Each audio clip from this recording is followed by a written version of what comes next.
जय श्री ओम नमः सिद्धेभ्यः। जय श्री ओम नमः सिद्धेभ्यः। जय श्री ओम नमः सिद्धेभ्यः।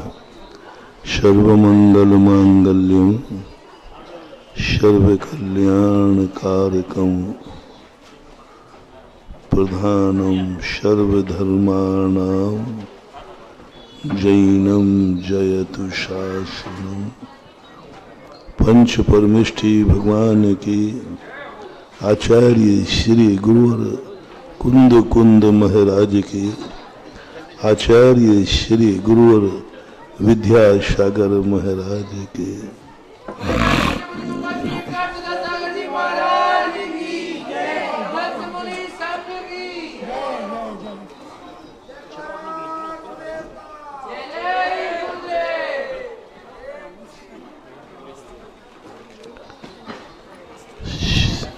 जब व्यक्ति को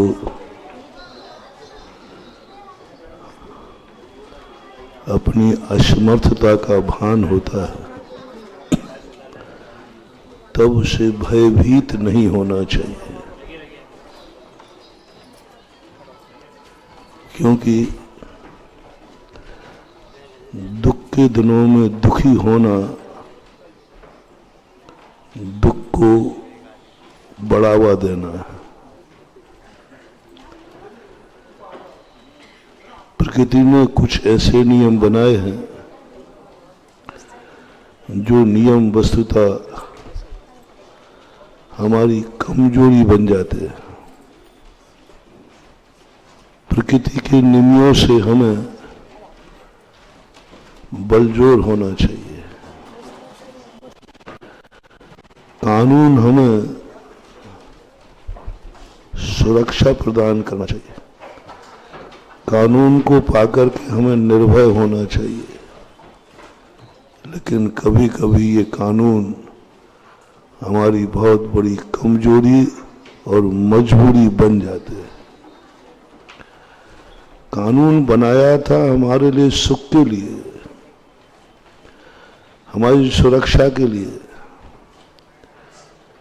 लेकिन कभी परिस्थितियां ऐसी आ जाती हैं कि वही कानून से हम असुरक्षित हो जाते हैं। कितनी बड़ी अब इस समस्या को कैसे समाधान करें?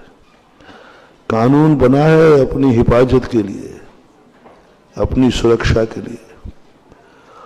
उसी कानून से हम असुरक्षित हो गए। उसी कानून से हम दुखी हो गए। वह कानून हमारे लिए परेशान कर रहा है और यहां तक भाव आ गया, काश ये कानून नहीं बना होता तो अच्छा था। ऐसे कई बार इस दुनिया में होता है। जो हमारे लिए अच्छे थे वे हमारे लिए दुखदायी बने। कभी कभी पानी से हमारी प्यास बुझती है। प्रकृति ने हमें पानी दिया जीने के लिए, और वही पानी कई बार हमारे प्राण ले लेता है। कभी कभी देखना, जितनी अच्छी चीजें हैं वे कई बार हमें घातक बन जाती हैं। अच्छी चीजें, बुरी चीजें नहीं। जो सारी दुनिया बनाने वाला अच्छा कह रहा है, हमने भी अच्छा कहा, लेकिन एक दिन ऐसा आया कि हमारे खुद मन में भाव आ गया, ये कानून बुरा है। पुलिस चौकी होना अच्छी बात है कि नहीं? तुम्हारे मोहल्ले में थाना और चौकी तुम्हारे मोहल्ले में होना अच्छी बात है कि नहीं? आपके नगर में थाना होना अच्छी बात है कि नहीं? अच्छी बात है। पर सोच लो, कभी कभी वह थाना ही दुश्मन बन जाता। काश ये थाना नहीं होता। कल वो पुलिस वाला भी हमें खतरनाक दिखने लग जाता है। नगर के बाहर चुंगी चौकी बनना अच्छी चीज है। हम ही ने उद्घाटन किया था, पेपरों में छपा था कि अब अपने यहाँ चारों तरफ से चुंगी चौकी बन गई, नाकाबंदी हो गई। बड़ी खुशियां मनाई थी, नागल में शामिल हुए थे। और कभी कभी ऐसा जिंदगी में कुछ हो जाता है कि वही चुंगी चौकी खतरनाक बन जाती है और मन कह उठता है काश आज चुंगी चौकी नहीं होती। बोलो, गलती चुंगी चौकी की है कि कहीं हम कुछ कर बैठे हैं जिसके कारण से वह थाना बेकार लग रहा है? ऐसा बहुत बार हो रहा है। ऐसा क्या कर बैठा जो मम्मी पापा आते ही बुरा लग रहा है, काश से नहीं आते? ऐसा क्या कर बैठा जो सारी दुनिया के लिए सुख के कारण थे और वो जो दुख के कारण बन रहे हैं? ये रहस्य हमें समझना होगा। यदि ये रहस्य हम नहीं समझेंगे तो हम बहुत पीछे हो जाएंगे, क्योंकि हमें तो एक दिन अच्छे कार्यों की बुराई कर रही है। तुम एक दिन अच्छे आदमी की बुराई करते पाए जाओगे, कानून की बुराई करते पाए जाओगे, थाने की बुराई करते पाए जाओगे, माँ बाप की बुराई करते पाए जाओगे। अभी आना था इनको, अभी आना था, थोड़ी देर से नहीं आ सकते थे। उनके प्रति भी अपने भाव बिगड़ जाएंगे। अरे भाई, माँ बाप तो तेरी सुरक्षा के लिए थे, उनका आना तो शुभ सूचक होता है। और आज क्या हो गया, माँ बाप का आना अशुभ सूचक लग रहा है। ऐसा लग रहा है जैसे कोई पाप कर्म का उदय आ गया हो। ओहो, जिस माँ बाप का आना होना पुण्य कर्म का उदय है, उन्हीं माँ बाप का आना हमें पाप कर्म का उदय महसूस हो रहा है, अनुभव में आ रहा है।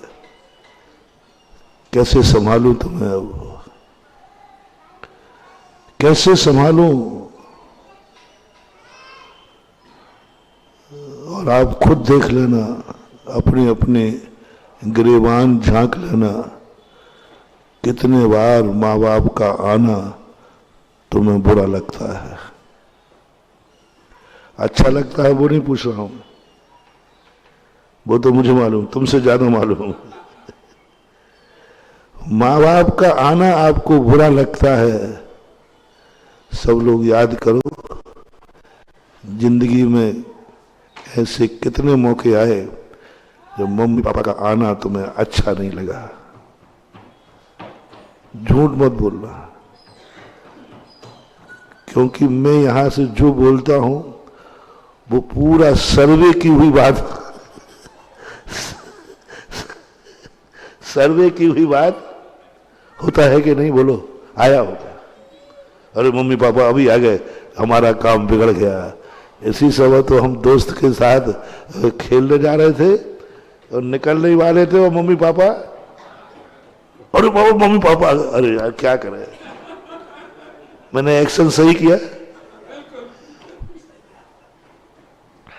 बच्चा कहीं जा रहा है और बहुत कोई बात नहीं, अभी महाराज जी प्रवचन के सुनने गए हैं और वो कोई बात नहीं, अपन 1 घंटे 1.5 घंटे है। और उसी समय किसी ना तो बहुत बुरी तरह बोलता, यार वो आ गए, वो आ गए। अब बोलो, मैं तुम्हारी उन आदतों को बताना चाहता हूं जिन आदतों के कारण भूल तुम्हारी होती है और तुम बाद में किस्मत को खोजते हो, किस्मत को खोजते हो। अब बताओ, माँ बाप के आने पर तूने ऐसा किया, अब बताओ तेरी किस्मत फूटेगी नहीं तो क्या करेगी? बता दो। अब इस किस्मत को बताओ मैं क्या कर सकता हूं, और ऐसी किस्मत को मैं कैसे पलटूं? मैं किस्मत बदलने के लिए पूरी ताकत लगा रहा हूं, 5-6 दिन हो गए कि सबकी किस्मत बदल दूं, लेकिन कुछ किस्मतें ऐसी निकली जिनको मैं कैसे बदलूं? ये किस्मत को कभी नहीं बदल पाओगे महानुभाव। कोई मंत्र नहीं, कोई तंत्र नहीं, कोई साधना नहीं। मम्मी पापा के आते ही तुम्हें बुरा लगा, अच्छा नहीं लगा, दोस्त से कह रहे हो यार सब बिगड़ गया मामला। ये तुमने हाथ नहीं मारा है, तुम्हारे कर्म फूट गए, कर्म फूट गए, खत्म। अब कोई नहीं, उसकी बिल्डिंग नहीं है। और ऐसा कितने बार हुआ आप खुद देख सकते हो। ये कर्म तूने हाथ मारा, बल्कि ये कहना चाहिए अब देखना कोई पॉजिटिव होगा, ओहो जरूर मेरे से कोई गलती होने वाली थी, मेरे से कुछ गलत होने वाला था, अच्छा रहा मम्मी पापा आ गए, बच गया, नहीं जा पाया। पॉजिटिव सोचना। यदि ये नहीं आते तो मैं तो जा ही रहा था, मैं तो जा ही रहा, तो प्लानिंग कर ही ली थी। और मम्मी पापा सामने आ गए, जरूर कोई शुभ होने वाला है, जरूर मेरे पुण्य का उदय आया है। अन्यथा ये तो स्थायी रूप से गए थे कि हम महाराज जी के प्रवचन सुनने जा रहे हैं, और महाराज जी 1.5 घंटे के पहले तो छोड़ते नहीं। और ये महाराज का प्रवचन शुरू ही नहीं हो पाया और लौट के आ गए। देखना, पॉजिटिव थिंकिंग कह रहा हूं। ओहो मेरे बहुत बड़े पुण्य, ये शुभ सगुन है। यानी मैं जहां जा रहा था वहां कुछ ना कुछ गलत होता, लेकिन मेरे पुण्य का उदय था, और तो कोई मुझे रोक नहीं पाता, और कोई मुझे रोक नहीं पाता। किसके कहने से रुकता? बस एक ही रोकने वाला था, मम्मी पापा। ओहो रुक गया। अब वो कोसेगा नहीं, बल्कि ये सोचेगा कुछ गलत होने वाला था, लेकिन मम्मी पापा देखो तुरंत आ गए, गए थे 7-10 बजे को, 5 मिनट लौट के आ गए। ओह जरूर मेरे पुण्य का उदय है। ऐसा सगुन तुम मना सकोगे? तुम्हारी प्री प्लानिंग थी, और प्री प्लानिंग तुमने जो बनाई थी वो इसलिए मात बनाई थी।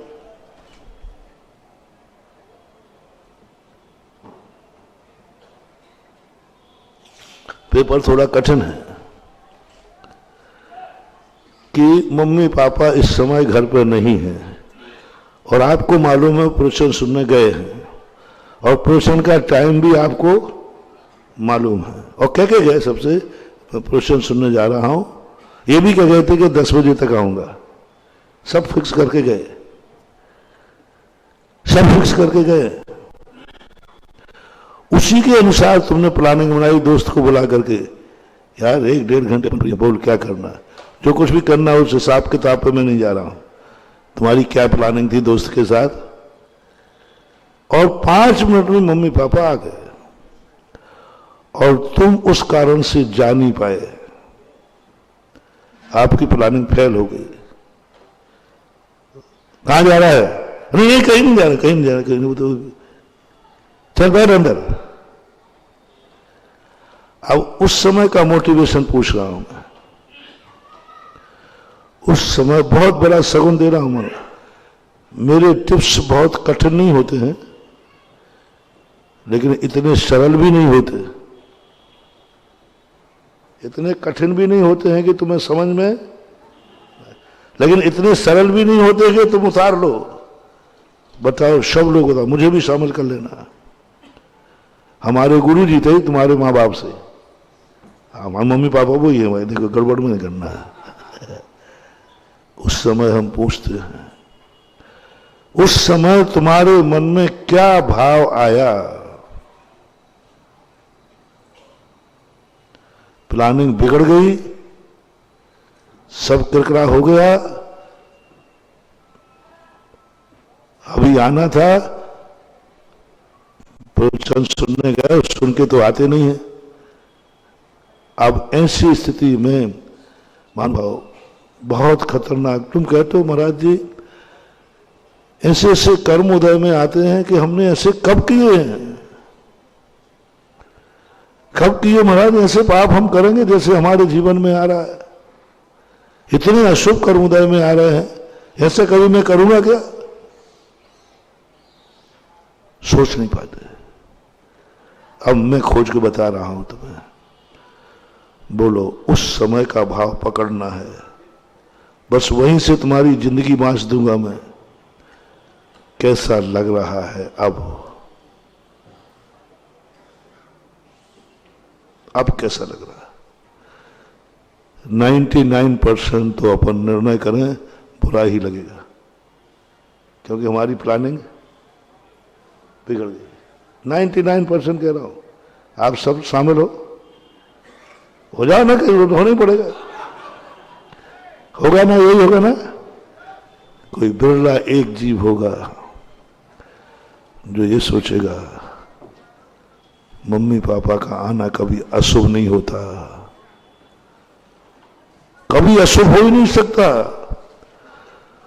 उनके आने से नियम से शुभ ही होता है, और मेरा नहीं जाना ही शुभ है, इसलिए आ गए, नहीं तो आने का सवाल ही नहीं था, आने का सवाल ही नहीं था।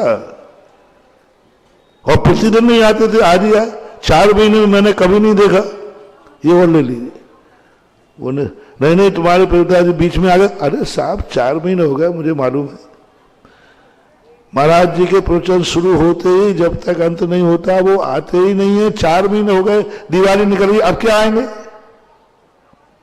और उसी दिन आ गए जिस दिन आपकी प्लानिंग थी कुछ करने की।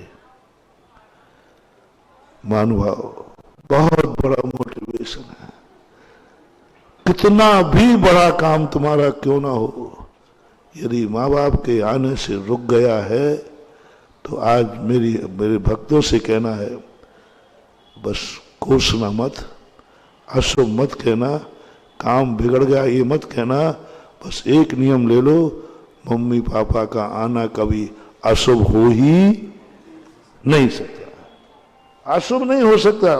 कैसे अशुभ नहीं हुआ, सब काम बिगड़ गया? नहीं बेटा, दोस्त से कहो, नहीं देख अपन बच्चे हैं, अपन नहीं जानते, लेकिन माँ बाप का आना अशुभ नहीं हो सकता, यानी अपना रुकना ही अशुभ है। जो प्लानिंग अपन बना रहे थे उसमें अपन फंस जाते, गलत होने वाला था। यदि गलत होने वाला था तभी तो मम्मी पापा आज पहली बार प्रवचन में उठ के आए हैं, नियम से अपना रखना शुभ है। ये सगुन यदि तुमने मान लिया, जाओ तुम्हारी किस्मत को बदलने में मुझे 2 मिनट लगेंगे। यूं कितना भी अशुभ कर्म का उदय आ जाए बदल जाएगा। बस आपको इतना सा मानना है कि नहीं, आपको चुंगी चौकी पे आए हैं, अशुभ नहीं, माल 2 नंबर का रखे हो तो, और तुम करने जा रहे थे लेकिन चुंगी चौकी पड़ी, तुमने मन बदल दिया, नहीं चौकी है तो चौकी को अशुभ मत मानना, शुभ मानना। नहीं अच्छा रहा, इसके कारण से मैं एक पाप करने वाला था, बच गया। कानून को अशुभ नहीं शुभ मानो। एक दिन को यदि दुनिया से कानून हटा दिया जाए, कहा जाए आज कोई भी व्यक्ति का मर्डर करेगा, कोई किसी के यहां चोरी करेगा, कोई FIR नहीं लिखी जाएगी। आज के लिए कानून फ्री है। कोई एक तारीख निश्चित करा दो साल भर की,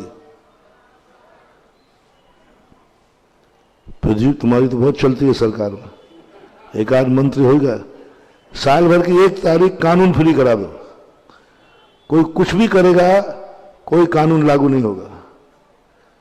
चाहे मर्डर करे, चाहे चोरी करे, चाहे व्यभिचार करे, कुछ भी करे, एक दिन कानून हॉलिडे। बोलो उस दिन क्या होगा? बोलो सबसे दुनिया में हत्याएं होंगी, क्योंकि आज की रिपोर्ट तो चोरियां, जो कुछ पाप होना है सब उस दिन हो जाएंगे। यानी पाप करने के भाव तो दुनिया के अंदर भरे पड़े हैं। कोई ना किसी ना किसी का दुश्मन है, कोई ना कोई ऐसा एक भी दुनिया भाव नहीं है जिसके मन में कभी भाव नहीं आए बस चले तो मैं इसको निपटा दूं, तो निपटा देना, नहीं वो हॉलिडे का इंतजार कर। संसार के सारे पाप उस दिन होंगे, लाशें ठिकाने लगाने को स्थान नहीं मिलेगा। क्यों?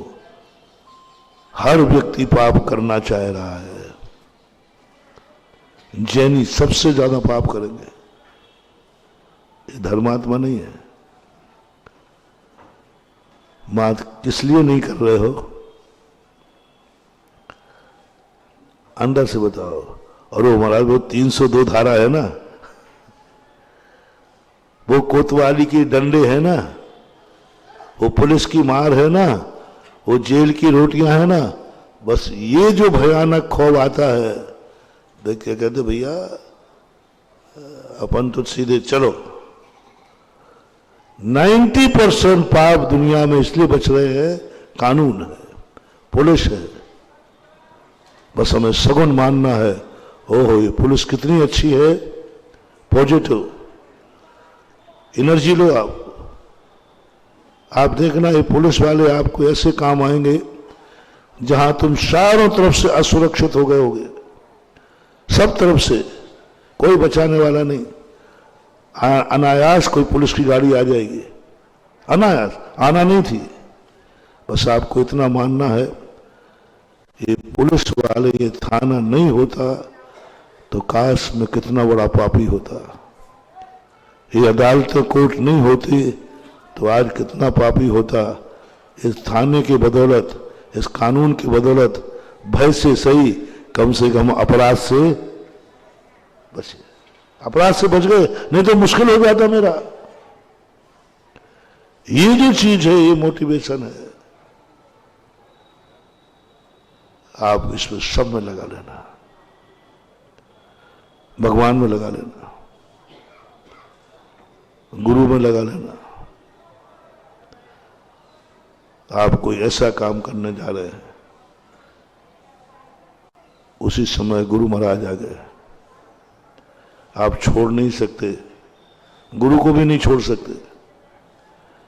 बोलो गुरु का आना आपके लिए, आपके काम में बिगाड़ हुआ है, रंग में भंग हुआ है। इधर कुछ करने वाले थे, इधर महाराज आ गए, अब क्या करूं? बस आपको कुछ नहीं करना, उस काम में विघ्न तो आ गया, उस विघ्न को आपको विघ्न नहीं मानना है, ये मानना है अच्छा हुआ महाराज आ गए, नहीं तो काम पता नहीं क्या होने वाला था। शुभ सगुन मानना। तुम कुछ करने के लिए थे और महाराज का प्रवचन बिल्कुल प्रतिकूल हुआ, तुम्हारे 100% प्रतिकूल हुआ, और आप कोई एग्रीमेंट करने ही वाले थे, कोई भी आप लोग धंधे पानी करते, उसी दिन महाराज का प्रवचन उसके विरोध में हो गया, जो तुम्हारे बिल्कुल प्रतिकूल था, बिल्कुल प्रतिकूल था, तुम्हारी इच्छाओं के विरुद्ध था। तुमने सोचा भी नहीं था कि महाराज कभी ये प्रवचन भी दे देंगे, और तुम्हारे मन ने कहा देख अब महाराज ने कह दिया और महाराज की बात तो टाल नहीं सकते, मुझे विश्वास है नहीं टालोगे, पक्का है, मुझे थोड़ा थोड़ा विश्वास है। अभी मैं आदेश मैंने कभी दिया ही नहीं, उपदेश जरूर दे रहा हूं, जिस दिन टेक टू ऑर्डर। तो मुझे आगरा पे भी विश्वास है, भले यहाँ के लोग पागल हैं, लेकिन 50% मेरे आदेश को टालेंगे नहीं। स्टाल है। कई स्थान 100% वाले भी बैठे हैं, जैसे अभी तुमने आमा का नाम लिया था, सुदर्शन, वहां की समाज का मैं अभी यहीं से कह सकता हूं कि टेक टू ऑर्डर 100%। सुदर्शन तीर्थ है आमा, 100% टेक टू ऑर्डर। एक भी बच्चा ऐसा नहीं है वहां का जो महाराज का आदेश दे दूं यह करना है, आप जाके चेक कर लेना, 100% मिलेगा। वो ये भी नहीं पूछेंगे महाराज ने क्यों कहा, महाराज जी थोड़ा सा विचार करो, आप अपनी बात पर पुनः विचार करो। आप एक बात कहते हो, महाराज जी थोड़ा पुनः विचार करो, ये संभव नहीं है। वहाँ के लोगों का मुझे विश्वास है आज तक का कि वो ये भी नहीं पूछेंगे, उनके बात एक ही है, महाराज ने कहा है, आगे मैं कुछ नहीं जानता, उन्होंने कहा है तो कहा है। ऐसा भी समर्पण है लोगों में, और मैंने कई बार परीक्षा भी की है।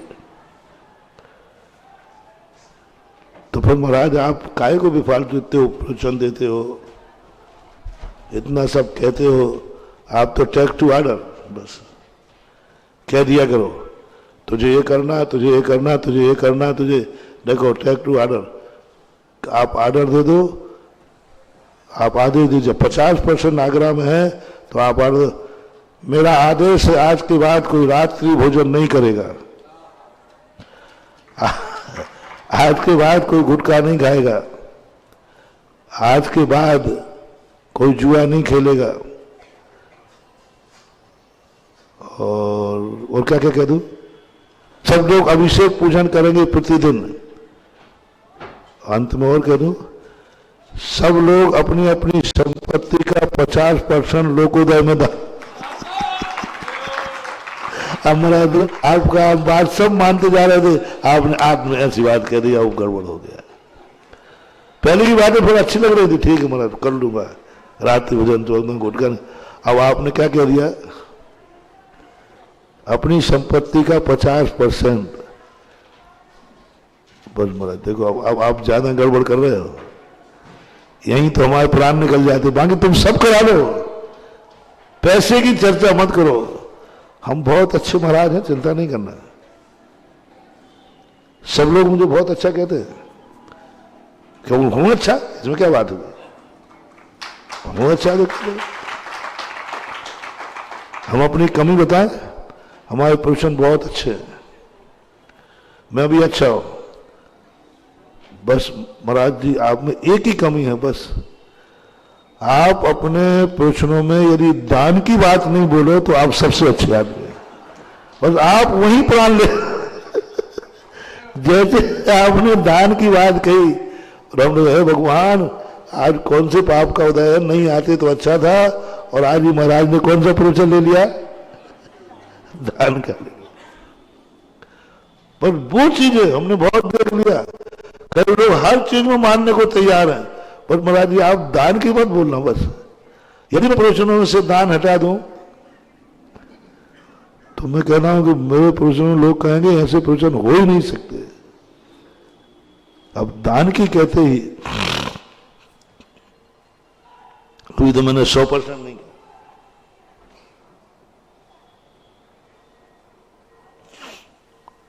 100% भी कह दूं तो एक संप्रदाय में है ऐसे भक्त, नाम लिए बिना बताता हूं, गुरु को वो भगवान मानते, गुरु ने जो भी कह दिया उनके एक ही नियम है, गुरु के मुख से निकलने के बाद कोई भी नहीं। और गुरु किसी वक्त को कहते हैं खड़ा हो जा भाई, तुझे अपनी सारी संपत्ति इसी समय दान में देना है, सारी संपत्ति इसी समय दान में देना है। जिसको ये आदेश मिलता है नाचता है, वो इंतजार करते, कभी साल 6 महीने में एक आध बार कभी बोलते हैं वो, इंतजार करते हैं लोग कि ये आदेश मुझे मिले, ये आदेश मुझे मिले, ये आदेश मुझे मिले। जिनको ये आदेश नहीं मिल पाता वे अपने आप को पापी मानते हैं। पापी मानते रहना कौन सा। और जिसको जैसे खड़ा हो जाए तो सारी संपत्ति इसी समय दान में बोलना है। वो कहता साहब एक दिन का समय दो, मैं घर में विचार कर लूं। नहीं नहीं, मैं थोड़ा सोच लूं। नहीं, मैं अकेला ही नहीं हूं, मैं अकेला ही नहीं हूं, मेरी पत्नी है, मेरे माँ बाप, मम्मी पापा भी है महाराज। कम से कम मम्मी पापा से तो बुजुर्ग है ना अपने, उनसे पूछ लूं। बराबरी के भाई बंधु हैं, उनसे पूछ लूं। पत्नी है, उनसे पूछ लूं। नहीं, वहां है ही नहीं। एक शब्द निकालता है खड़े होकर, जी, दस्तखत करो। वकील आता है, तुरंत वहीं स्टाम्प पर सारी संपत्ति दान में लिखी गई, सब कुछ लिख दिया गया। प्रवचन खत्म हो गया। अब वो कहां जाए? घर जा नहीं सकता क्योंकि घर तो दान में हो गया। कहां जाए? कुछ नहीं, वो वहीं बैठा रहेगा, कहीं है ही नहीं, कहीं जा ही नहीं सकता। वो तो सब लिख चुका है। हमारा चले जाएंगे। जब पूरी समाज इकट्ठी होगी और उसको मानेंगे ये है भव्य जीव, तूने सब संपत्ति गुरु के आदि, प्रार्थना भी नहीं की, गुरुजी थोड़ा तो बचने दो, गुरुजी बच्चा पढ़ रहा है, कुछ नहीं बोला, लिख दी तूने। बोले गुरु के क्या मतलब? गुरु जाने, मुझे क्या लेना देना, अब तेरा क्या होगा? बोले गुरु जाने। बच्चों का क्या होगा? गुरु जाने। अभी तेरे बाप को पता चलेगा तो घर में क्या होगा? बोले मुझे क्या पता। बोले गुरु जाने। और परिवार वाले जब पता चलता है, सारे परिवार के आकर पंडाल में आ जाएंगे और कहेंगे, ओह मैंने कैसा पुण्य किया, ऐसे जीव हमारे घर में जन्मा जिसने गुरु के वचन पर सब कुछ लिख दिया। पूरा परिवार नाचेगा, मैं पुण्यात्मा हूं, मेरे घर में ऐसा जीव जन्मा जिसने मेरे से ही नहीं पूछा। पापा पिताजी मम्मी पापा नाचेंगे, ओह बेटा तू इतना समझ गया कि बाप से बड़ा गुरु है, बाप से बड़ा गुरु है। मैंने कितने पुण्य किए कि मैंने ऐसे बेटे को जन्म दिया जिसने मेरे से भी पूछना नहीं समझा, मेरे से भी नहीं कहा और गुरु आदेश मान लिया। पूरा परिवार अवभाग्य मानेगा, पूरी समाज अवभाग्य मानेगी। मेरे साथ एक बार हुआ, उत्तर प्रदेश में देवगढ़ है, देवगढ़ ललितपुर के पास में, वहां गजर चलना थे, पंच गजर, बहुत भारी भीड़ थी बहुत। तो हमने एक फरमान उपदेश दिया, आज कोई चमड़े के जूते चप्पल बेल्ट कोई भी चीज चमड़े के ग्राउंड के अंदर नहीं आएगी। जनरल प्रवचन था कि भाई नहीं लाना तो नहीं लाना। उधर एसपी था सिद्धू सरदार, वो गुरुओं को ज्यादा मानते, उसने फरमान जारी कर दिया कि आज कोई भी पुलिस वाला जूते चप्पल प्रांगण के अंदर बाउंड्री के अंदर कोई जूते चप्पल नहीं पहनेगा, चमड़े का बेल्ट भी नहीं लगाएगा। हमें कोई मालूम नहीं, हमने तो आप लोगों को दिया था, पुलिस वालों को नहीं दिया था, हमने तो आप लोगों को दिया था। और ऐसा कुछ बोला नहीं कि भाई पुलिस वालों को छूट है। उसने कहा महाराज ने क्या कहा, उसने आज्ञा स्वीकार कर ली। उसने जब देखा, ये कलेक्टर थे, उन्होंने कहा कि एसपी साहब ये क्या कर रहे हो तुम, आज ही तो मुख्यमंत्री आना है, और मुख्यमंत्री आएंगे तो आईजी डीआईजी जो पद होते ना बड़े, वे सब आएंगे, क्या कर रहे हो? बोले मैं कुछ नहीं जानता, मैं महाराज हैं, मैं उनको गुरु मानता हूं, उन्होंने जो कहा है मैं वो मानूंगा, चाहे मुख्यमंत्री आए चाहे प्रधानमंत्री आए। कलेक्टर साहब मेरे पास आए, बोले महाराज इनको समझाओ, इसकी नौकरी चली जाएगी। बिना बेल्ट के, बिना जूते के हमारी ड्रेस है, यूनिफॉर्म है, हम सैल्यूट भी नहीं कर पाएंगे, सैल्यूट भी नहीं कर पाएंगे, और उसकी नौकरी जाएगी, ये सस्पेंड होगा और पूरी कोतवाली सस्पेंड होगी। कानून के बीच में महाराज कहां से आ गए। अब मैं भी थोड़ा घबरा गया, मैंने कहा आज मेरे प्रोचन से इसकी क्या हो जाएगी, नौकरी चली जाएगी, पूरा डिपार्टमेंट चला जाएगा, क्या करें। वो मैंने बुलाया एसपी को, बैठे ही था वही।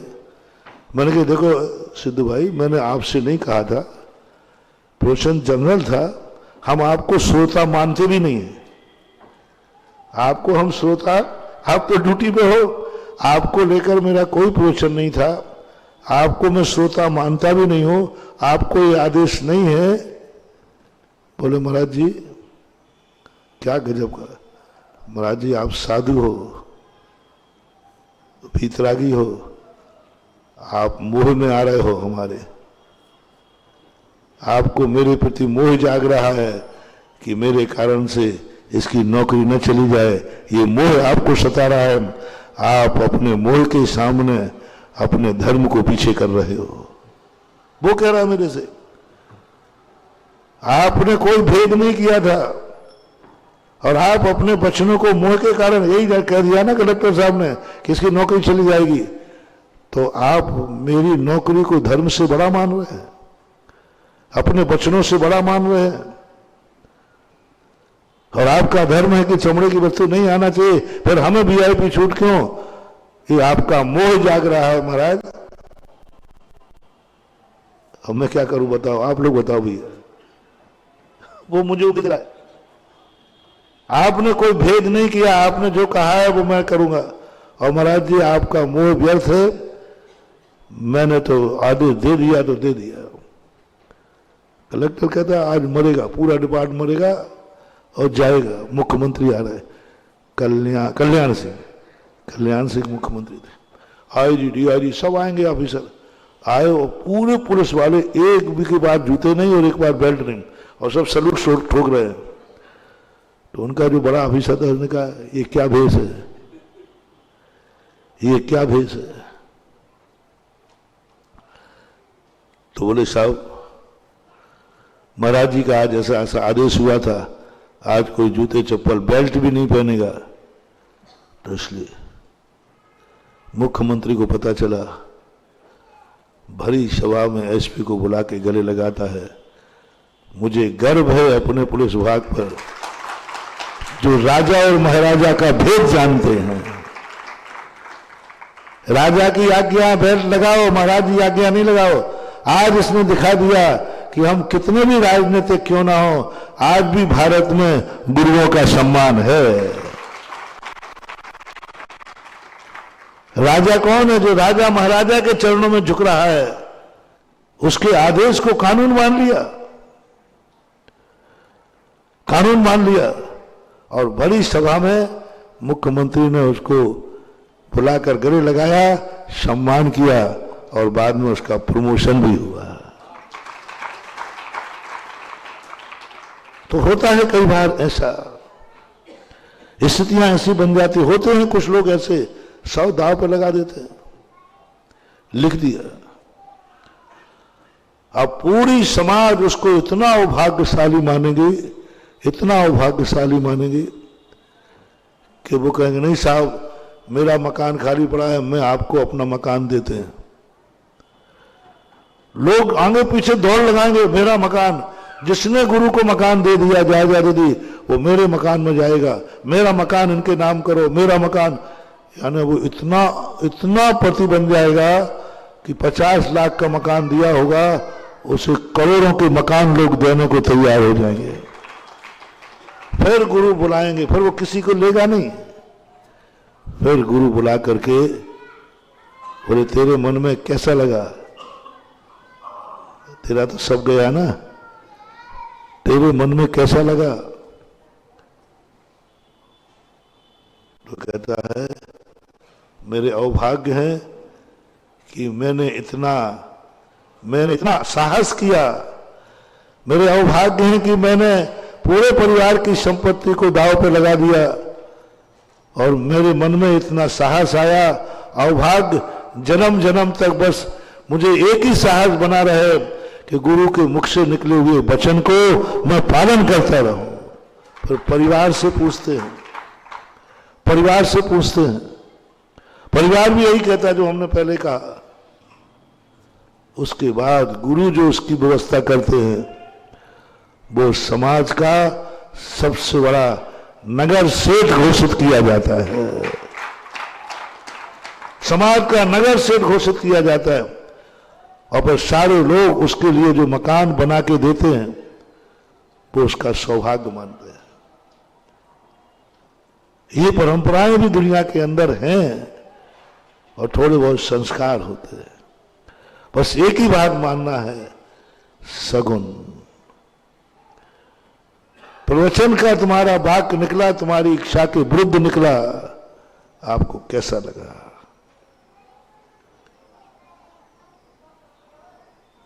फॉर एग्जाम्पल, चलो ये छोड़ो, मैंने कहा फलाने चंद खड़ा हो जा, अरे पापी,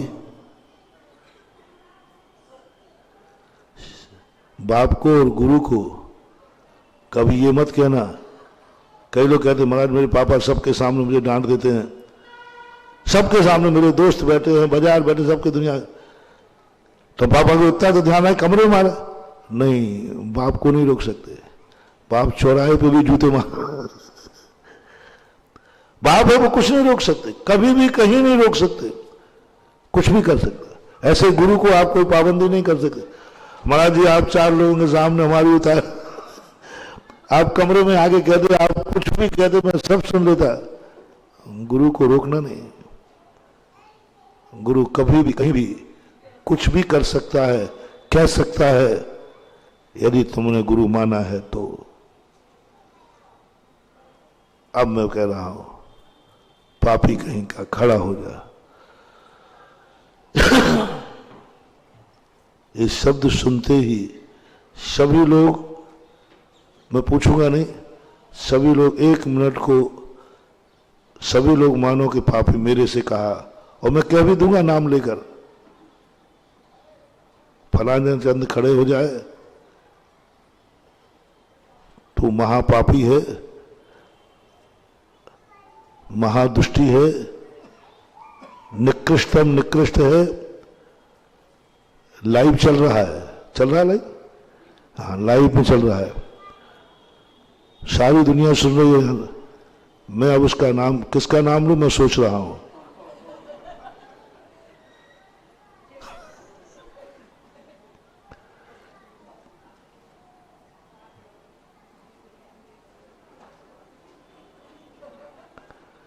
नहीं ले रहा, इतनी देर में कैसा लगा? इतनी देर में कैसा लगा?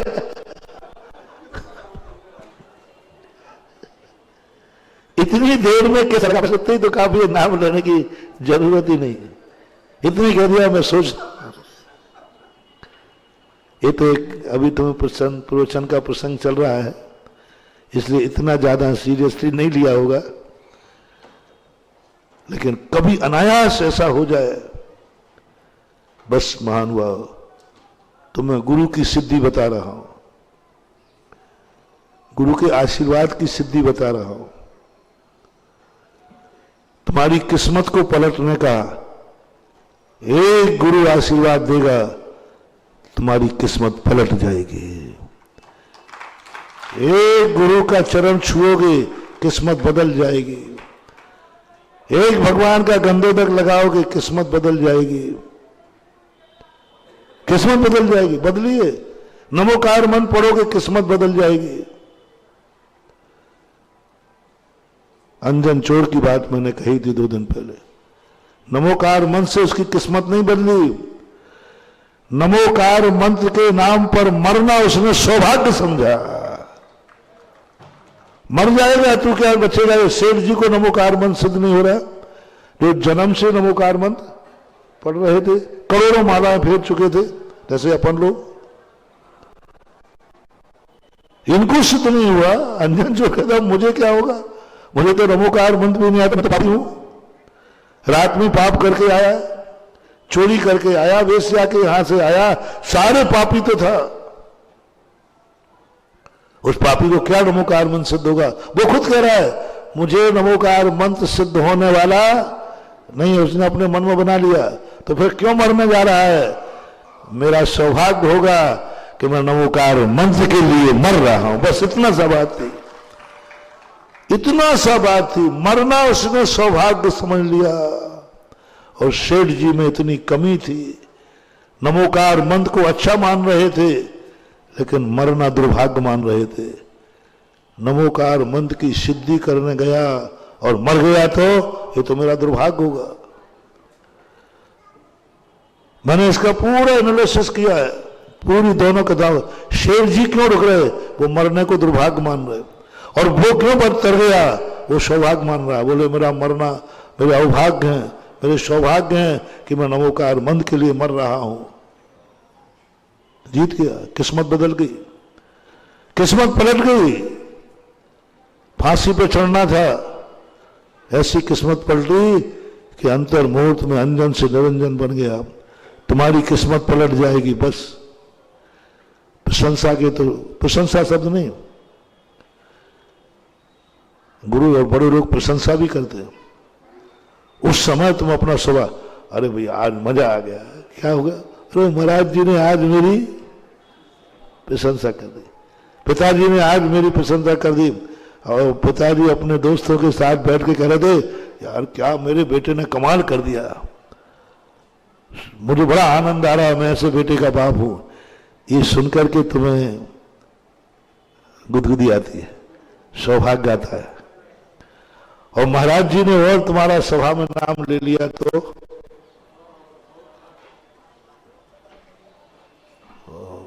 जिसकी मैं प्रशंसा करना चाहता हूं, इस जैसा व्यक्ति दुनिया में नहीं है, उस जैसा व्यक्ति दुनिया में नहीं है। ऐसा व्यक्ति एक आगरा में है, दुनिया में नहीं है ऐसा व्यक्ति, मैंने देखा ही नहीं, आगरा में है। नाम बताओ, सोच रहा हूं।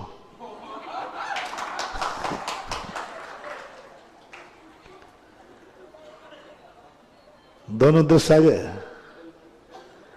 उसमें भी हमने 2 मिनट का गैप किया, इसमें भी किया। बोलो दोनों में कितना अंतर आ रहा है, अंदर से बोलो।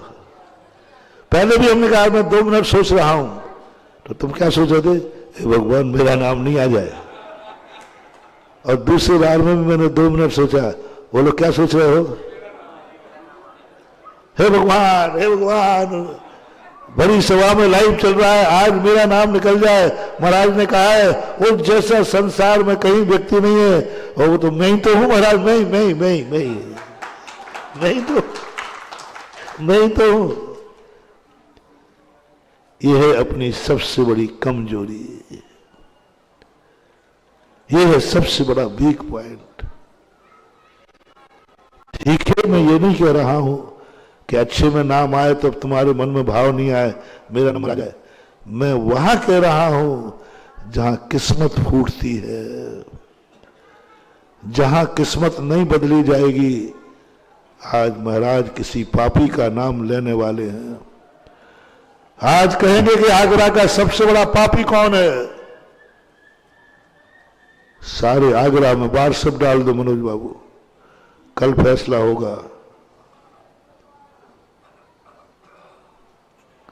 यदि सही धर्मात्मा होंगे, सबकी किस्मत बदलने वाली होगी, तो वे लोग भी प्रवचन में आएंगे जो आज तक नहीं गए। बोले आज तो जरूर जाऊंगा, क्योंकि आज संसार का सबसे बड़ा पापी घोषित होना है, और वो मैं हूं, इसलिए जाऊंगा। वो मैं हूं, संसार का सबसे बड़ा पापी मैं हूं। उस दिन इतनी पब्लिक आए कि एमडी कॉलेज जो है छोटा पड़ जाए, और तुम भी जल्दी जल्दी, अरे नहीं जल्दी जाना। बोले क्यों? आज पापी घोषित करेंगे, वो तो मैं ही तो हूं। तो मेरे कितने भाग होंगे, और भाग्य है मेरे कि आज महाराज जी ने मुझे पापी घोषित किया, धन हो गया। आओ भाग, नाचो, मिठाइयां बांटो, फोन करो, बधाई हो बधाई हो, आज महाराज की तरफ से मुझे पापी का सर्टिफिकेट मिल गया। क्या इसकी बधाई दे सकते हो? क्या इस वीडियो को सुरक्षित कर सकते हो? क्या सगुन मान सकते हो? कौन से शब्द को? पापी कहीं का। इस शब्द को सगुन मानोगे कि अपसगुन? 99.99 अपसगुन मानेंगे। अब किस्मत नहीं बदली जाएगी, क्योंकि तुम्हारे मन में आ गया मेरा नाम नहीं आ जाए, मैं थोड़ी पापी हूं। महाराज मैं पापी हूं नहीं, देखो आपको मैंने कल ही हार दिया था। मैंने कल महाराज जी मैंने वो आपका भक्ति कलश लिया, मैं पापी कहा हूं? मैंने भक्ति कलश लिया था महाराज। नहीं करो रे, मत करो, मत करो, करो इंतजार। गुरु के मुख से चाहे पापी निकले चाहे पुण्यात्मा निकले, हमारे लिए तो सगुन है। हमारे लिए तो बाप चाहे लात मारे चाहे हाथ मारे, हमारे लिए तो सगुन है। बाप चाहे कभी भी आवे, हमारे कितने भी कार्यों में विघ्न डालने उस समय आवे, तो भी हम सगुन मानेंगे। शुरुआत का ध्यान रखना, तुम किसी कार्य के पूरा और बाप आ गया सामने, उस समय की बात है। उस समय तुम्हें एक ही बात है, नहीं दोस्त विघ्न नहीं आया है, सगुन आया है। मैं कभी माँ बाप को अपशगुन मानते ही नहीं हूं। उनका आना सगुन है, कोई ना कोई अनिष्ट से बचाएगा। और गाली और दे दे, नहीं गाली सगुन है। ये जो बाप के मुख से गाली निकल रही ना, ये नियम से मुझे कहीं ना कहीं बचाएगी, कहीं ना कहीं काम आएगी। पिता के मुख से निकला हुआ वचन अपशगुन हो ही नहीं सकता। जब पिता की हालत है तो गुरु का पापी कहीं का।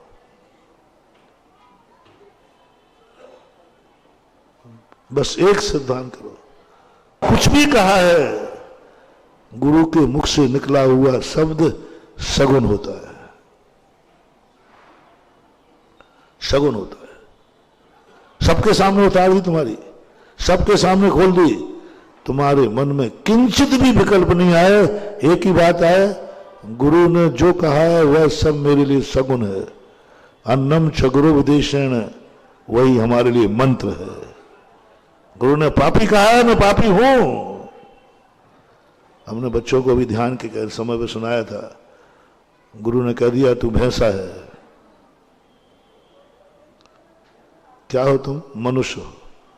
सारी दुनिया से पूछ लो, और जिंदगी भर मनुष्य कहते आए, मनुष्य कहते आए तुम अपने आप को, और सारे सब कुछ है। लेकिन एक दिन गुरु ने क्या, वैसा कहीं का, वैसा है तू, बोलो मान सकोगे? हंसी मजाक मत समझो रे भैया, गुरु बनाना भगवान बनाना, हंसी मजाक नहीं। बोलो जिंदगी भर का कुठाराघात है। सारी दुनिया, एक सूत्र है ध्यान का, सूत्र में आता है कौन ध्यान करने का अधिकारी। गुरु ने कह दिया भैंसा है, बोलो अब बताओ सरासर झूठ है कि नहीं?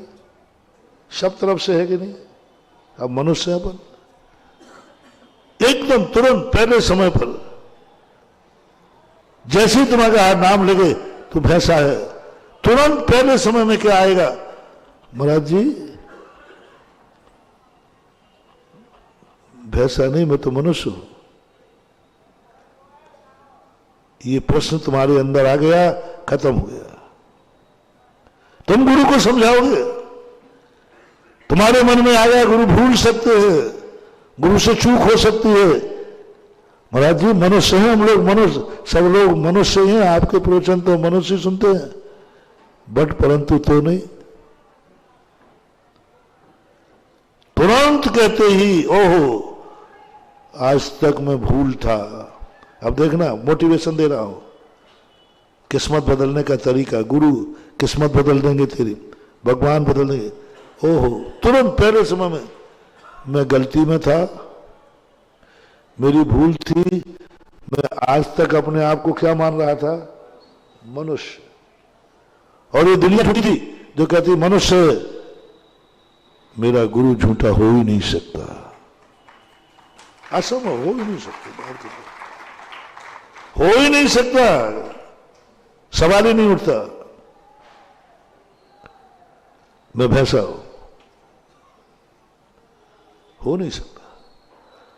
महानुभाव, एक हमारे शास्त्रों में आता है, एक महाराज का कैसी श्रद्धा होती है, कैसी आस्थाएं होती हैं।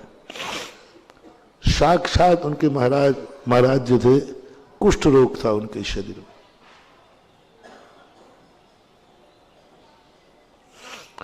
राज दरबार में जिन धर्म विरोधी थे वो बुराइयां कर रहे थे, और जैन मुनि कोढ़ी होते हैं, जैन मुनि नहाते नहीं हैं इसलिए उनको कोढ़ निकला, ऐसा बहुत निंदा हो रही थी। वो एक श्रावक बैठा था और वो खड़े होकर के कहता है, निंदा सुनते सुनते, बोले झूठ बोल रहा है, जैन मुनि कभी कोढ़ी हो ही नहीं सकते। अब राजा ने कहा, बहस का विषय हो गया, अब तो एक कोई एप्लीकेशन लगा देना तो कहते फिर बहस होती है। राजा ने कहा, ये सारे लोग झूठ बोल रहे हैं क्या? सब झूठ बोल रहे हैं। मैं कह रहा हूं, दावा है राजा, आप ऐसी धारणा मत बनाइए। वो अकेला खड़ा हो गया और वो भी मानता है कि उनके महाराज को कोढ़ निकला है, वो भी दर्शन करके आया था। सब कह रहे तू भी तो वहीं था, तूने नहीं देखा क्या? बोले नहीं देखा, है ही नहीं, तुम्हारी आंखें खराब हैं। सब कहते भाई मरेगा तू राजा के सामने, तू खुद था वहां, तूने खुद देखा, तू खुद कह रहा था देखो हमारे महाराज का कैसा कर्म का उदय है। बोले नहीं, सब मैंने कुछ नहीं कहा, सब झूठ है, हो ही नहीं सकते। अब राजा को तो मजा आता है कि देखो चलो हम देखने चलेंगे। दोपहर की चर्चा, बोले कल देखने चलेंगे, नाकाबंदी कर दो कहीं महाराज भाग नहीं जाए। चलिए साहब, पक्का है, पक्का। राजा ने कहा देख ले भाई, ये सब झूठे नहीं हो सकते। बोले साहब मैं भी झूठा नहीं हो सकता। कह दिया ना, कह दिया। ओह, सभा विसर्जित हुई, सुबह जाने का निर्णय हुआ और वो श्रावक महाराज के पास पहुंच गया और महाराज को सारी कहानी बताई। ऐसा ऐसा हुआ तो महाराज कहते तूने झूठ क्यों बोला? तूने झूठ क्यों बोला जब तुझे मालूम था कि मैं कोढ़ी हूं, मुझे निकला हुआ है कोढ़। बोले देख ले मेरे शरीर में निकला है कि नहीं, ये कल बस बह रही है, ये गंदगी है, दुर्गा सब देख ले तू। बोले महाराज है। तो फिर तूने झूठ क्यों बोला? बोले महाराज जी मैं गुरु की निंदा नहीं सुन सकता। मैं गुरु की, जिस ढंग से वहां हंसी हो रही थी आपकी, जिस ढंग से लोग मजाक कर रहे थे, मेरे से सहन नहीं हुआ। तो कब तक छुपाएगा सत्य को? कब तक छुपाएगा सत्य को? तूने झूठ बोल दिया, कब तक छुपाएगा? सुबह खुल्ला हो जाएगा, तू मरेगा मैं मरूंगा, क्या होगा? बोले महाराज जी मेरे से तो सहन नहीं हुआ, मैं तो कह के आ गया, अब जो सुबह जो होगा सो, अब आप जानो, आपका काम जानो, मैंने तो कह दिया, मुझसे तो सहन है। महाराज मैं क्या कर सकता हूं, तू भी मरेगा मैं भी मरूंगा। चुपचाप बैठा रहता। हंसी हो रही थी, बुराई हो रही थी, मेरी निंदा हो रही थी, और तो कुछ नहीं हो रहा था। ना तुझे मरना था ना मुझे मरता। अरे बुराई होती क्या पर पता? अरे साहब मैं बुराई नहीं सुन सकता, कह दिया। रात भर में महाराज को अपनी से चिंता थी नहीं, उस श्रावक की चिंता आई। ओह, महाराज भी इतने रागी होते हैं।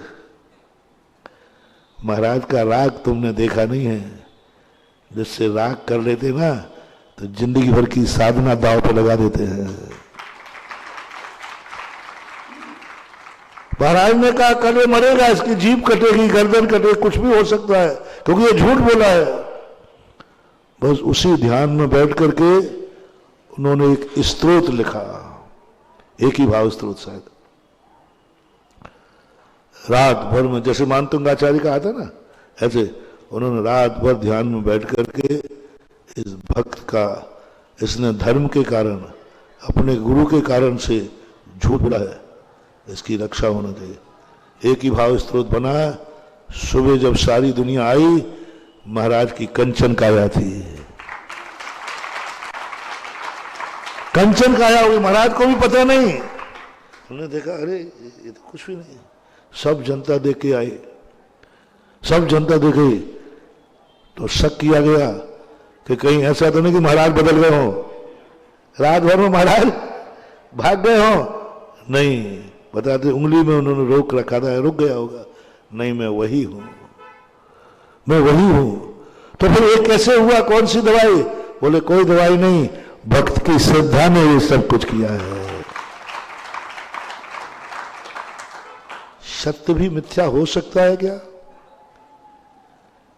सत्य भी मिथ्या हो सकता है क्या? हां, धर्म के मामले में, गुरु के मामले में सत्य था, वो झूठा निकल गया। तुम मनुष्य हो, सत्य है, लेकिन गुरु ने कह दिया ना भैंसा हो, बात खत्म है, बस भैंसा है। अब स्वप्न में भी नहीं आए, सब झूठे हो, देखो भाई तू मनुष्य है, भैंसा आगे। बोले सब कुछ भी कहो, गुरु ने क्या कह दिया, मैं भैंसा हूं। थोड़ी देर बाद गुरु घूम के आए, बोले बेटा बाहर आ जाओ। तो गुरु जी मैं कैसे आऊं, मेरे तो बड़े बड़े सींग हैं। अब है नहीं, लेकिन उनको अनुभव है, वो झूठ नहीं बोल रहा है। उसने ये भी नहीं देखा सींग है कि नहीं, वो तो गुरु ने कहा क्या देखना कि मेरे सींग है कि नहीं, मैं भैंसे जैसा हूं कि नहीं, मेरे 4 पैर हैं कि नहीं।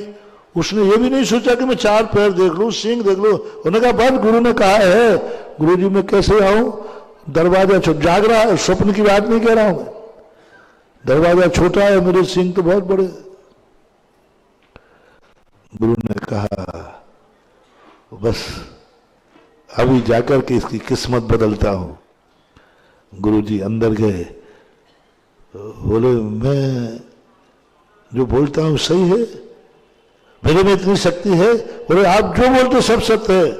सिर पे हाथ फेर का, बेटा लो मैंने तुझे भैंसा से मनुष्य बना दिया, अब तू मनुष्य है। बोलो गुरु ने क्या किया, भैंसा, भैंसा से मनुष्य। बोले हाँ अब मनुष्य, क्योंकि आप कह रहे हो, पहले नहीं, पहले तो मैं जो था, अब वो सबसे कहता मालूम मैं भैंसा था, गुरु जी ने मुझे। ये है अंदर की चेतना, ये है किस्मत बदल, ऐसे की किस्मत बदल सकती है। पापी कह दिया है एक संप्रदाय ऐसा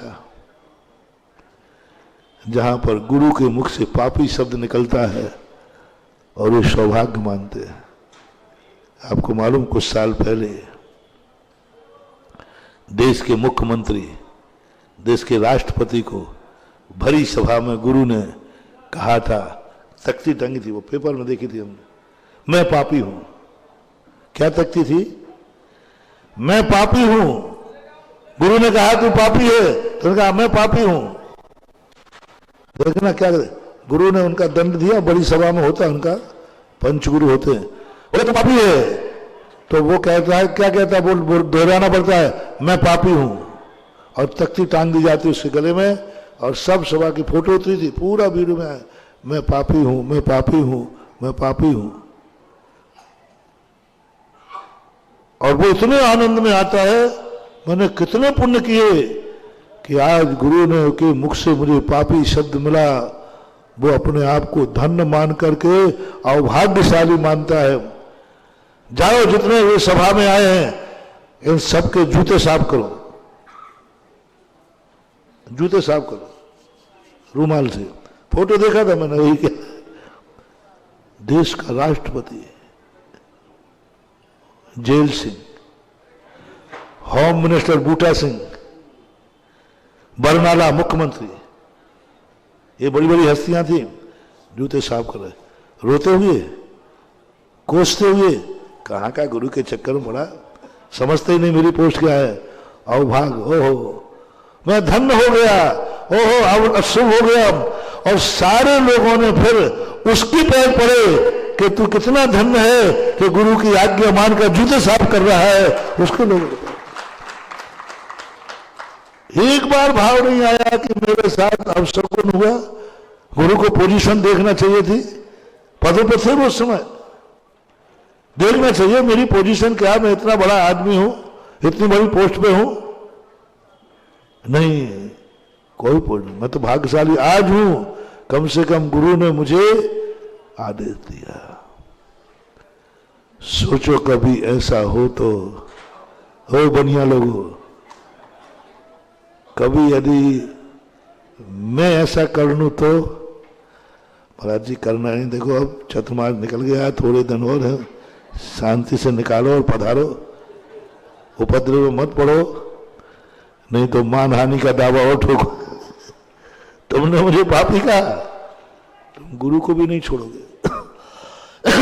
गुरु यदि कोई तुम्हें कठोर शब्द कह देता तो तुम गुरु को भी निपटा दोगे, पूछ लो अपनी छाती पे हाथ रख के, निपटाओगे नहीं तो मन में गिल्टी तो मालूम नहीं बोलोगे, नहीं करोगे इतने, लेकिन मन में तो गिल्टी आ जाएगी।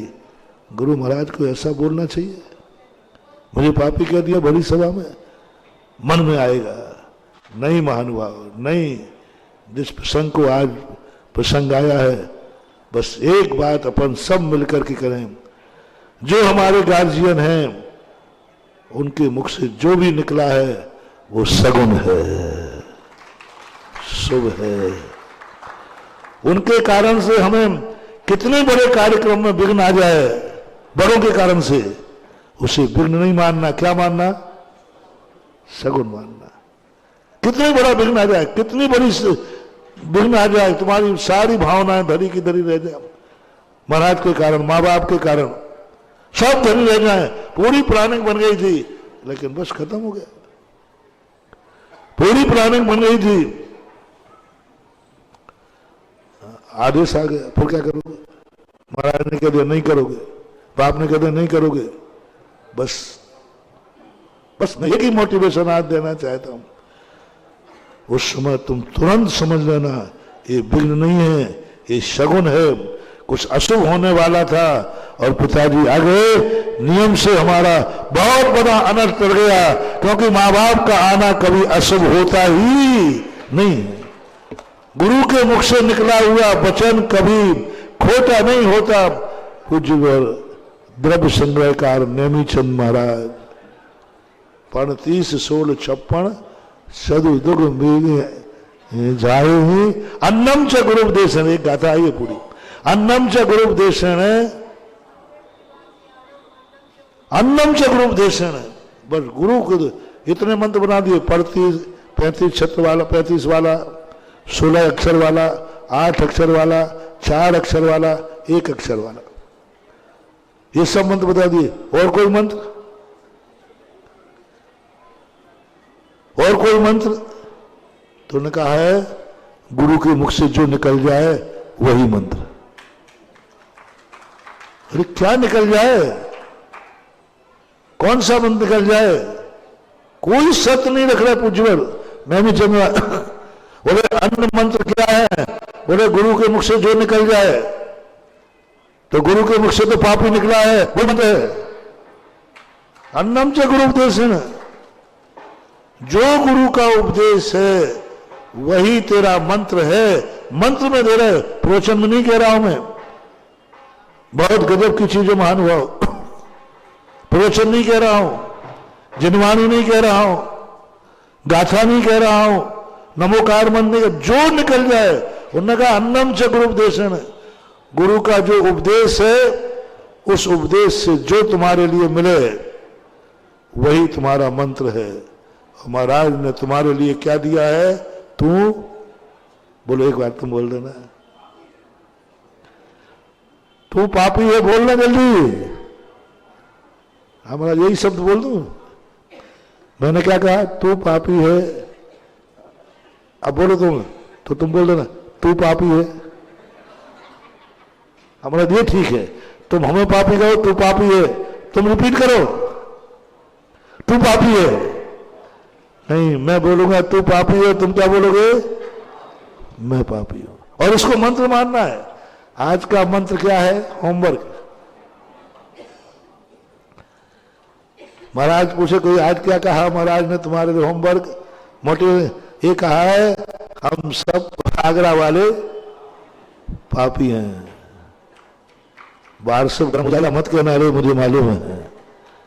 ये परिणति होना चाहिए। ऐसी स्थिति जब जाग जाती है, किस्मत बदल जाती है।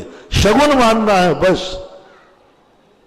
अपना। यदि भगवान है, गुरु है, तो उनके कारण से कितना भी विघ्न आवे, आपको शगुन मानना है।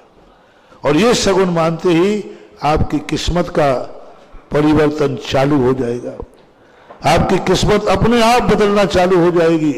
जैसे अंजन चोर की किस्मत बदली, जैसे उस व्यक्ति को सुबह मरना निश्चित है, लेकिन उसके मन में आया कि नहीं, ऐसा हो ही नहीं सकता। रात भर में किस्मत बदल गई। रात भर में, एक क्षण भर में अपनी किस्मत बदल सकते हैं। पर किस्मत बदलने के लिए आपको अपनी तैयारी, अपनी स्थिति बहुत ज्यादा स्ट्रांग करना है। और जिस बात को लेकर अपन चले थे कि अपन क्या करें, ऐसे संकट की बातें, कानून ही हमें अशुभ बन रहा है। माँ बाप इसी से अपन शुरू हुए थे साइड में। माँ बाप हमें अपशगुन बन रहे हैं। गुरु के वचन हमें दुखदायी लग रहे हैं, दुखदायी लग रहे हैं। हमें पुलिस वाले गलत लग रहे हैं, हमें चुंगी चौकी गलत लग रही है, मुझे कानून गलत लग रहा है। कानून गलत लग रहा है कब? जब तुमने कोई अपराध किया हो और कानून की अदालत में सजा बोलने वाली हो, उस समय तुम्हें कानून बुरा लगता है। नहीं, मुझे सजा बोल रही है, मेरा सौभाग्य है कि कानून के माध्यम से हम सजा को प्राप्त कर रहे हैं। सौभाग्य मानना है उस सजा को, क्योंकि कानून धर्म है। बहुत कठिन है। सुख दुख में, मूल बात दुख में सुखी रहना है। विपरीत परिस्थितियों को अनुकूल बनाना है। किस्मत को कोसना नहीं है, किस्मत को स्वीकार करना है। किस्मत को कोसो मत। मेरी किस्मत बहुत बुरी है, वो बुरी हो जाएगी। मेरी किस्मत बुरी है, बुरी हो जाएगी, नियम है। तुम जितने बार कहोगे मेरे भाग फूटे हैं, मेरी किस्मत खराब है, मेरे बुरे दिन चल रहे हैं, और बुरा दिन आएगा। सब लोग कान खोल के सुनो, मेरा बहुत बुरा दिन चल रहा है, कल का और जाएगा बुरा दिन। मेरी किस्मत फूटी है, कल और फूटेगी। मेरी किस्मत बहुत बुरी है, और बुरी होगी। नहीं, उसको शगुन मानो। किस्मत को कभी कोसना नहीं। किस्मत बुरी नहीं है, बुरा हूं तो मैं हूं। किस्मत बुरी नहीं, बुरा मैं हूं। कर्म बुरा नहीं, बुरा मैं हूं। जो कुछ भी करना है, जो कुछ भी गलती है, सब मैं हूं। किसी को क्या दोष देना? किस्मत तो मुझे सजा दे रही है। किस्मत तो न्यायालय है। किस्मत न्यायाधीश का जजमेंट है। किस्मत जो अपनी है, ये न्यायाधीश का जजमेंट है। जो हमने किया था, न्यायाधीश ने किस्मत में लिख दिया, ये तो न्यायाधीश का वारंट है। ये तो न्यायालय का दिया हुआ उपदेश, न्यायालय का दिया हुआ कागजात है, जो हमारी किस्मत है। जैसा भी किस्मत उदय में आए, हर्ष नहीं मना, हर्ष मनाना, उसे गलत मत कहना। जो मैंने कहा था ना, दुख में रोना नहीं, कभी बुरे दिन को बुरा दिन मानना नहीं। कोई बुरा दिन नहीं है। बुरा किया था, उसकी सजा मिल रही है, काय का बुरा दिन है? जेल होने पर शगुन मानना है। जेल को शगुन मानना है। देखो तुम्हें जेल मिला, बोले अच्छा मिला। किसने दिया? न्यायालय से मिला। और न्यायालय से दिया हुआ जो कुछ भी होता है सब शुभ होता है। बोलो, न्यायालय से जो निर्णय होते वे शुभ होते हैं कि अशुभ? बोलो, शुभ होते हैं। थोड़ा जोर से बोल दिया करो, ऐसी बात है। न्यायालय से जो निर्णय होते हैं वे शुभ होते हैं कि अशुभ? शुभ। अब उसमें तुम्हारा निर्णय हो रहा है। अरे महाराज, यही तो नहीं बोल रहे, इसी जगह तो हम परेशान हैं आपसे। तो हर चीज की हाँ भरने वाला हो और आपने लोग मुझे लगा दिया है। मेरे लिए तो अशुभ है,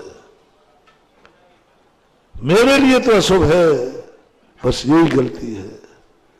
इतनी आप सुधार लो। जेल वो मिला तुम्हें, जेल मिला, बस एक बोले अच्छा मिला। क्यों? मुझे जेल न्यायाधीश ने दिया है, न्यायालय ने दिया है, और न्यायालय कभी गलत दे नहीं सकता, इसलिए जेल भी सगुन है मेरे लिए। जेलियों से मेरा कहना है, जेल को सगुन मान लो, न्यायाधीश की सजा को धर्म मान लो। 20 साल की सजा 10-5 साल में तुम 15 अगस्त को बरी कर दिए जाओगे पूरी सजा के पहले, क्योंकि तुमने क्या मान लिया? यही कला हम लोगों के पास क्या है? यही तो जैनाचार्यों ने खोज के रख दिया कला, कि तुमसे कोई अपराध हो जाए और तुम्हें जो दंड मिले उसको सौभाग्य मान लेना। जो सजा को सौभाग्य मान लेता है उसको तप बोलते हैं, उसको प्रायश्चित बोलते हैं, वो तपस्वी कहलाता है। किसको सगुन? अपराध किया, अपराध करने पर उसको सजा दी, जा तुझे प्रायश्चित में उपवास दिया जाता है, उसने सौभाग्य मान लिया। दोनों देखना, एक व्यक्ति ने गलती, इसको कोठरी में बंद कर दो, आज का अन्न पानी बंद, अब वो कोस रहा है, कैसे कर्म फूटे, क्या हुआ। और एक मुनिराज कहते हैं मेरा उपवास है, कोठरी में बंद हो गए, वो अवभाग्य मान रहे हैं, प्रायश्चित मिल गया, अवभाग्य। और जैसे ही तुमने सजा को अवभाग्य माना, तुम अपराधी नहीं हो, तुम तपस्वी हो, प्रायश्चित तब में आता है। देखो किस्मत बदलना कितना बड़ा मोटिवेशन है। पापी को तपस्वी, पाप की सजा भोग रहा है। आज जितने जेल में बंद हैं ये सब अपराधी कहलाते हैं, क्योंकि सजा भोग रहे हैं, क्योंकि वो। और हमारे धर्म में देखना, हमारे धर्म में जो पाप की सजा भोगता है वो तपस्वी कहलाता है। प्रायश्चित नाम का तप है, कित मात्र से? मात्र उस प्रायश्चित को अवभाग्य मान लेता है, अवभाग्य मान लेता है। मुझे सजा मिली, ओ मैं धन्य हो गया, अवभाग्य मेरे, ओ गुरु मेरा बहुत उपकारी हो, मेरा सगुन हो गया, मेरा शुभ हो गया। सजा को सगुन मान लिया, सजा को सगुन मान लिया, अब उसे अपराधी नहीं। हमने एक बार सुनाया था, इतना बड़ा तपस्वी हो गया कि जिसको सजा गुरु महाराज देते हैं, यदि वो अवभाग्य मान लेता है तो मालूम, जब वो ध्यान में बैठता है, गुरु महाराज उस पापी की, उस अपराधी की 3 प्रदक्षिणा देकर नमोस्तु करते हैं। अरे अपराधी तो अभी पापी कहेगा, अपराधी का किस कारण से? वो तो अपराध की सजा भोग रहा है, और गुरु महाराज नमोस्तु करते मात्र एक कारण है कि वो सजा को अवभाग्य मान रहा है, सगुन मान रहा है, दुर्भाग्य नहीं मान रहा है। किस्मत बदल गई। बोलो, जेल को क्या तुम सौभाग्य मान सकोगे? न्यायालय की जारी हुई सजा क्या सौभाग्य मान सकोगे? क्या मानोगे तुम? गुरु के द्वारा दी हुई सजा को तुम दुर्भाग्य मान रहे हो। गुरु ने तुमसे बोल दिया पापी कहेगा, उसी को दुर्भाग्य मानोगे। गुरु ने तुमसे कोई कठोर बोल दिया इच्छा के विरुद्ध, तुम उसे ही अशुभ मानोगे। तुम क्या जेल को मानोगे? शुरुआत करो। इसलिए मैंने गार्जियन से शुरुआत कराई, गुरु से शुरुआत कराई, माँ बाप से शुरुआत कराई। इनके द्वारा दिए हुए दंड को सौभाग्य मानना, और वही आदत चली जाएगी तो कभी कानूनन अपराध हो जाएगा तो न्यायालय की सजा को भी सगुन मान लेना। तुम तपस्वी की कोटि में आ जाओगे। महावीर भगवान